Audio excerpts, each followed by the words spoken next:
Good afternoon, everyone. It was obviously a great day on Saturday, really good win over a good team in a really good environment. I thought our guys had a great week of preparation, had really good focus, and played their best when we needed to have their best. And I told them early in the week that average wasn't going to be good enough and we needed to raise our level of play. And they did that. And so it was fun to see us put a game together like that and get a big win. Now it just raises the stakes and it gets tougher and tougher. We've got a really good football team coming in here in Texas Tech and excited to have them at home. But we've got to come up with great plans, got to have great focus because it's going to be a heck of a battle here at the Bill. Taken for what you've said throughout the season, your preparation, the team's preparation has greatly improved. How do you keep maintaining that? And as you mentioned, the challenges get bigger. Yeah, couple things. One, we changed some of our stuff about a month ago as well, and we now practice on Friday and not Thursday, and the guys have really bought into that, and we do a long walkthrough on Thursday, and our guys really have – you got to buy into it if you're going to make a change when you're not having success, and our kids did that. But I also know, as every team is going through, you can't practice as much right now.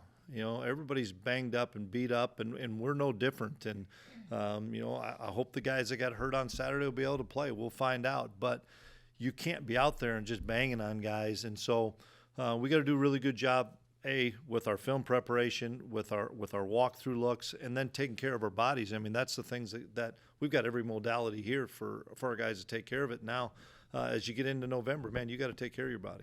What do you do to get the guys to mentally shift now? You got to get over what you just did. Here we go. I know it. One of the things is we haven't done a great job of that after that game. And, I know it, and I think you got to talk about it. No different than you talk about last week and the streak and whatever. And this week, you got to talk about, that was a great win, but we have to move forward. And we got to play. We can play better. I know we can play better. We did some really good things, but we have to play better. I think having this as a home game is going to help. I think we're going to have a pretty electric crowd, and I think it's going to be, a crazy environment. Now we've got to match that with really good preparation, really good physicality, and be focused because this team has run a lot of people out of there in the first half. Was that? You look at Avery's stats, there's nothing overwhelming about him, but was that his best game? He just kind of managed the entire game. Yeah, I thought it was, as well as same thing. We didn't have the ball that much, especially in the first half, but we were efficient with the second drive we have, or the first drive we have on offense. We take it down and score. We get the punt return or punt block for a touchdown, so we don't have another drive. And then we have another nice drive to score after a turnover by the defense. It was just efficient in 20 plays. And then in the second half, once we got the game in hand, we didn't throw it very much. We ran the ball an awful lot. The conditions were not very good, so we wanted to try to shorten that game and make them play catch up and didn't need to do very many things. But at critical times, obviously, they kicked the field goal and talked to Wellesley about being aggressive, and we see a great look and throw the vertical to Jace for a touchdown. That's pretty efficient. And, the thing for us that we couldn't do on Saturday is lose the explosive play battle. And it's the first time that I think that we really did really well and dominated that. We didn't have a ton of explosive plays on offense. I think our tally was around 10, but they didn't on their offense. They only had a handful. So that's something that, this week's going to be the same thing. You were right when you said a few weeks ago that this team is ascending. You just said they can play even better, but how close was that to your best football? It was really good. You're always striving for perfection, and you're not going to get there. But we misfit a couple things on defense. We had a couple of plays. We had somebody wide open, and Abe missed him. Which we could have gone up 28-7. Okay, that's something that we can get corrected. We fumbled a kickoff return. We did some things really well, but there's a couple of times we could have popped it for a 10, 12-yard gain and we get one or two. There's little things that we can fix, but nothing catastrophic happened. And in a game like that, I shouldn't say that. Obviously, the first play of the game it was, but with the conditions the way they were, honestly, the team that was able to control the line of scrimmage and not turn the ball over had the advantage, and we were able to do that. We didn't turn it over offensively, and then we were able to get a few on defense. Safe to assume that this will be the biggest test for your offensive line coming up on Saturday? Oh, without a doubt. To date, it is. They've got really, really good players across the board, and then, not just the defensive line, but I think those linebackers are really good players, and so they're clean a lot too because you got to double so many guys up front and try to keep a hat on a hat that those linebackers run and hit. As if Morton's going to start at quarterback? Yeah, I think we will. I think that was probably the plan. I don't know everything that's going on with him. I've been really impressed. We played against him before. He's a veteran guy. What do you know? Another veteran guy that we're playing in the league. But I think they held him last week. It's unfortunate that the backup got injured, so I'm sure it's got to be Morton. But I'm sure that he needed that extra week, and he was able to get it. I wanted to ask about one thing you mentioned on Saturday. You said after the Arizona game, you came back here and basically went back to fall camp. Yeah. That's what you said. Can you elaborate on exactly what you mean by that and what you guys did to get things turned around that 5 weeks? Well, who'd we play the next week? UCF. We didn't work a snap on UCF, not a walkthrough, not anything up in the office, nothing. We just went back to what we do in fall camp, which is K-State against K-State.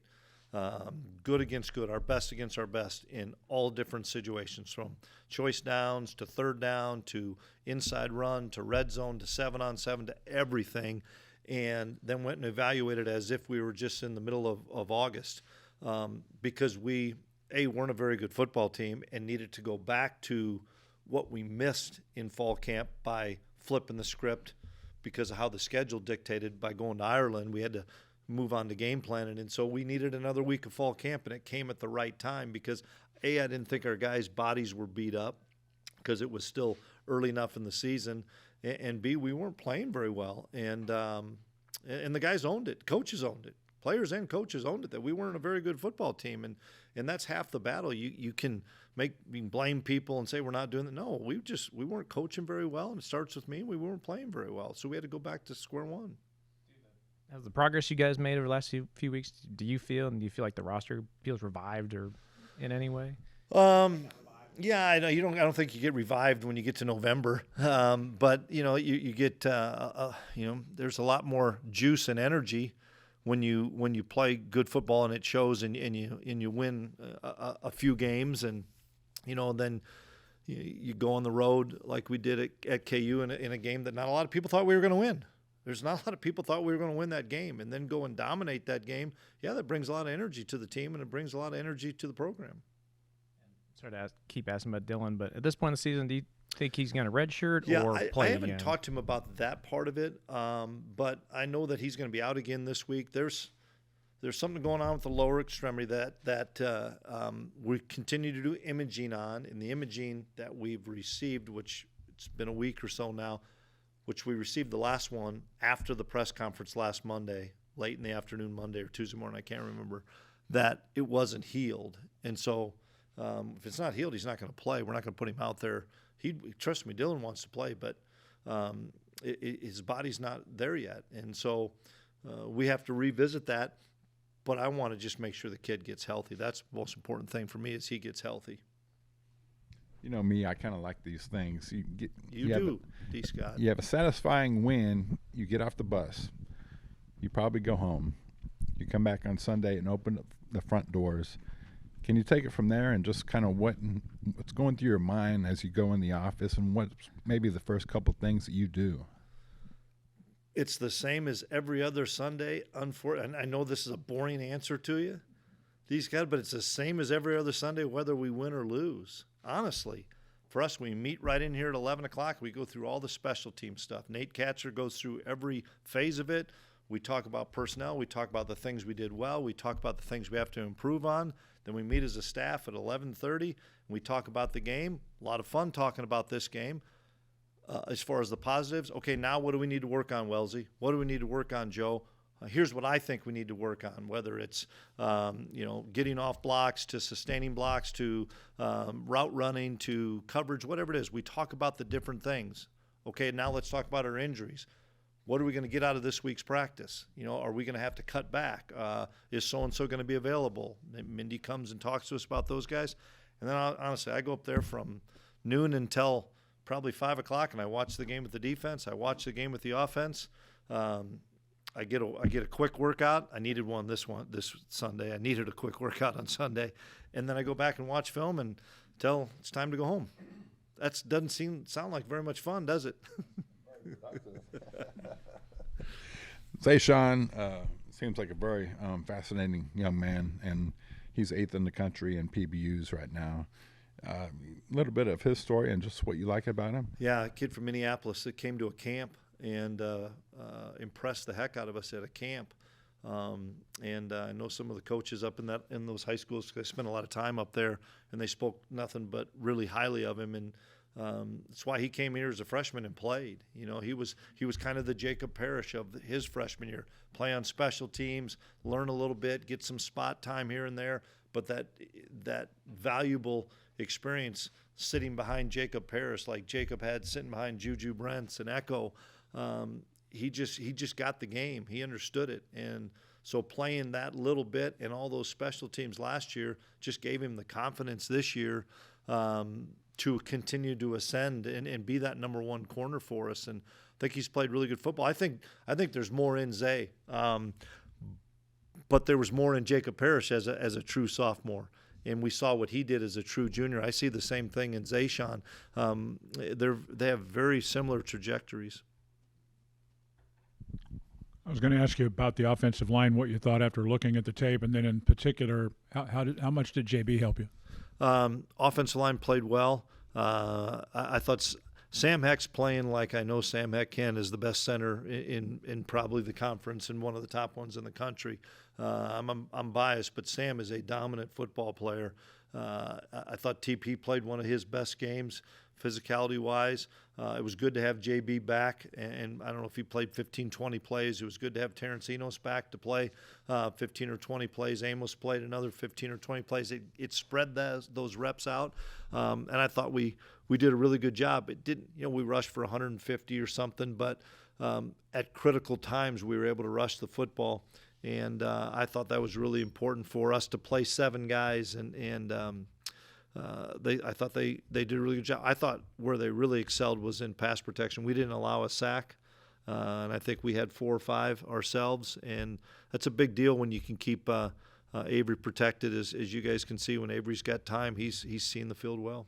I was going to ask you about the sacks too, because you did that without Toby, and it looked like Ryan and Jordan and those types of guys certainly stepped up. Yeah, the whole defensive line, the D tackles, the DNs, everybody's spelling each other, keeping each other fresh, and Daniels is as elusive of a quarterback as there is in our league, and he's really hard to sack. So for us to get him a handful of times, as well as hurry him as many times as we did, I think was a huge factor. But a guy like Malcolm, it goes just kind of unheralded. Malcolm is disruptive as heck in the run game and throw game, and there's all sorts of those guys that are spreading their reps out but doing really well.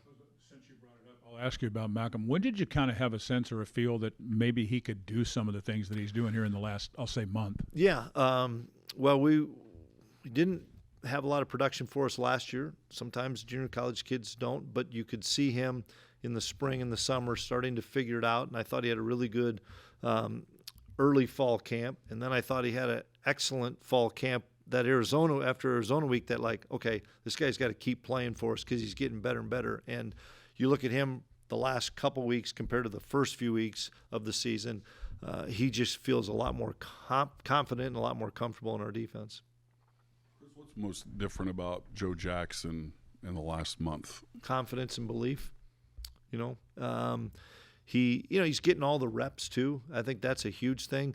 Running back, a lot of times people don't think it's a rep deal, but just the timing of it, who you're reading, and seeing how you slide off the shelf if it's a zone game, or how you're hitting it if it's a gap scheme. I think that confidence you can see it growing with him, and I think Joe's got better football in him too. But I tell you what, he's running hard and running physical and catching the ball out of the backfield, and so happy for Joe. He stepped up. On the other side with Texas Tech, what separates Dickey as a running back? A couple things. One, they have a really good offensive line. They've got a 1-2 punch back there. It's not just Dickey. They can really rush the football well, and then they're getting so many explosive plays outside with their tight ends and their wideouts that you got to kind of pick your poison. Are you going to play a too deep look and try to take away some of those shots, which some people do, and then it opens up big gaps for those guys, or you're going to put everybody up in the run, and you're going to give up some shots. And so, they're just plus guys. They're dominant on defense, and when they're dominant on defense, they're getting a lot of snaps on offense, and that's something that you can tell. They're jumping on people fast just because they're so disruptive on defense, and then getting short fields. This team is as good as anybody of punching the ball out. They're as good as – I think the Rodriguez kid is one of the best linebackers in the country, and they're as good as anybody there is at punching the ball out. And they've done that time and time again in critical situations. You just answered my first question about Jacob Rodriguez, but Dez on the other side – why do you think he's on such a big run right now, making plays? It's his last year. He's playing really high level. He's taking care of his body. He's healthy. Last year at this time he wasn't very healthy. This year he's a lot healthier. He understands the game really well. He does a great job of being a student of the game and seeing things of how things are going to happen, play to play. Because he's a step ahead. He knows when a motion, he knows when a shift's happening. He can see a guard that's light, that's pulling. He can see a guard that's heavy, that's pass setting. He does all those little things really well. And then he's just a terrific football player. He's explosive as heck. He's quick. He's a good tackler. And I think he's playing his best football right now. When you go back and watch the Kansas game, Jalen Daniels came into the game, or the Kansas game. Jalen Daniels came in one of the better seasons of his career, one of the most efficient passers, but you guys gave him one of his worst games of his career. Just what did you guys do so well that you saw on tape? Well, I thought we were able to get pressure with 4 guys. I thought that was a huge thing for us. We blitzed him some, and then we just changed a bunch of looks in the back end. I think with Jalen you have to, because he's played so many snaps. If you line up and he knows it's man, he's going to pick you apart. If he knows it's zone, he's going to pick you apart. I thought Coach Klieman and the defensive staff and our players executed the plan really well of showing man, playing zone, showing no pressure and bringing pressure. We dropped ends a couple of times that I think maybe had a factor in some of the things that we were doing, that it wasn't an easy look pre-snap, and that pre-snap look coming post-snap was even more difficult. And then we were able to get pressure on him like we were. I thought it was really good. Now he missed one kid. They had a post route. They got behind us and they overthrew it, and we were fortunate on that. So there's a little bit of luck in this too. Notice that Austin Romaine was playing with some kind of a cast or something. Is that just something that he's fighting through? I feel bad for Austin. He's dealing with an injury, obviously on his hand that's been bothering him, and we've been trying a lot of different things. And that kid's a warrior. He lines us up. He plays his tail off. Austin would be the first one to tell you it wasn't his best football game. But I also know what he gives us out there from getting guys aligned and being a leader. Austin will rebound. But I feel bad for him because he's having a hard time gripping with one of those hands. Chris, the way Texas Tech is playing this year, do you almost kind of have to forget everything that you've known in the past when you've gone against them? Oh, yeah. Oh, definitely. And, we haven't played them since 23. But no, it's a totally different team, different coordinators and stuff. And Joey's rolling, and he's got them going, and he's got them playing really well. And, I know they got tripped up at Arizona State, but they won at Utah and won at Houston. Those are tough places to go and win, and they did that. And so that's why we got to get it cranked up in here on Saturday. I wanted to ask about Lincoln. You got him a little bit more involved in offense this last week. He made some nice catches. Yeah. Where's he matured the most this season? I think you hit it on the head. He's matured and started to understand the speed of college football. That first catch he had, maybe our first or second play of the game, where he ran a crossing route and attacked the ball and ran away from the defender. I don't think he could have done that 4 weeks ago with the confidence that he did it on Saturday. And that's fun to see because we know how special of an athlete Lincoln is, and it's just we knew it would. It's just taking time to get acclimated to the speed of what college football is. But we made a conscious effort whenever it was, probably about that first bye week, to say we got to get this kid involved. Plus, he was hurt before then. We got to get him involved because he's a really talented guy. And I think we'll continue to get him more involved as he gets more and more comfortable, which I think he is getting. Lead the country in takeaways. Yeah. How proud are you of that? Really proud. I credit Coach Klieman and that defensive staff of emphasizing it. And sometimes they come in bunches, but you got to emphasize it. We're doing turnover circuits all the time. We're stripping, our backs and stuff. You see it in practice as well, going and trying to attack the football when it's in the air. That's been a big part of our success, guys, the fact that we have, knock on wood, we have not turned the football over on offense, and we've gotten those turnovers on defense. And so I don't know where we're at, plus close to double digits, but that's been a huge factor for us as we've played better. Not talking to Joe today, but talking to you, just give me your thoughts on what that mob mentality means. It's mind on ball for starters. Let's make sure we're all squared away on that. It's been hey, our mind's on the ball, meaning we've got to get the ball out. We've got to get the ball back to our offense. That's what the mob is mind on ball. And our kids hold each other accountable to that. If you're not stripping in practice of the football, man, Dez, Austin, Cody, Dame, VJ, they're going to be on your tail because we can't just go and arm tackle. We didn't tackle very well on Saturday, and our guys were on each other's butt for it because we have to tackle well. But we were able to get the ball out and strip it, and I thought Daniel Cobbs has as good interception as you're going to have here. But that's that mind-on-ball mentality, and those kids hold each other to that standard of we got to get the ball back for our offense. Okay, one more on Zayshawn really quick. I don't know how much you watch his technique, but what does he do particularly well out there? Patience. Sometimes corners get in a hurry, and then they open up their hips too early. He's connecting with guys and connecting in a balanced position where he can then break, whether it's vertically back to the ball, vertically downfield, inside, outside. Some guys get too much on their heels as defensive backs. Zayshawn is very patient and has a great center of gravity, and he's got really good hip flexibility, ankle flexibility, and he studies the game. You can do all those things. If you don't study the game, you're not going to be very good, and he studies the game. Coach, I was going to ask about Jace now. I mean, Saturday he was special, simply put.